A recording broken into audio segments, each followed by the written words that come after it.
আগামী বাংলাদেশ তারেক রহমানের নেতৃত্বে আর তত্ত্বাবধায়ক সরকারের প্রতি অনুরোধ আর তাদের সমর্থিত দালালদের প্রতি আমার অনুরোধ, কোন প্রকার নাটক করার সুযোগ নেই বাংলাদেশে। কোন প্রকার নাটক চলবে না। এখন নাটক একটা জাতীয় নির্বাচন।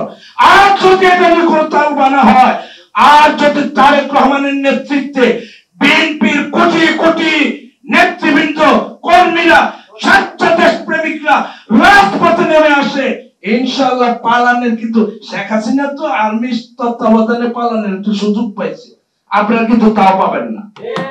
পরিষ্কার কথা, অবিলম্বে নির্বাচনের তারিখ ঘোষণা করেন। কোন তালবানা বাংলাদেশ নিয়ে আর চলবে না। বাংলাদেশ নিয়ে স্বাধীনতার পর আজকের প্রেক্ষাপট পর্যন্ত অনেক নাটক হয়েছে। এখন নাটক একটা জনগণের ক্ষমতা জনগণের হাতে ফিরিয়ে দেন। আর যদি না দেন, জনগণ যদি রাজপথে নেমে আসে, পিঠের চামড়া থাকবে না ইনশাআল্লাহ।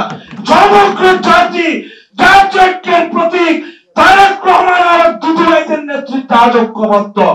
ইনশাআল্লাহ আগামী দিনে তারেক রহমানের নেতৃত্বে যে দিক নির্দেশনা আসবে, সকল মত পার্থক্য বলে, সকল ভেদাভেদ বলে আসুন আমরা ঐক্যবদ্ধ হই আর দালালদের চিহ্নিত করে।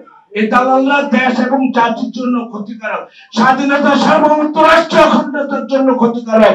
দালালদেরকে চিহ্নিত করেন, চিহ্নিত করে তাদেরকে ব্যারিকেড বন্দী করেন। আর এদেরকে ব্যারিকেড বন্দী করতে না পারলে দেশ আজকে যে অবস্থা, আমি একটু আগে বলছি যে গভীর সংকটে নিমজ্জিত।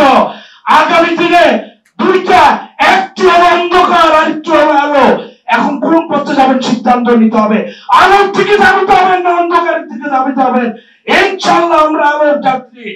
সকল প্রতিবন্ধকতার জাল ছিন্ন করে ইনশাআল্লাহ তারেক রহমানের নেতৃত্বে আগামী দিনে যে দিক নির্দেশনা আসে, জীবন বাঁচি রেখে এই সিদ্ধান্ত বাস্তবায়ন করব।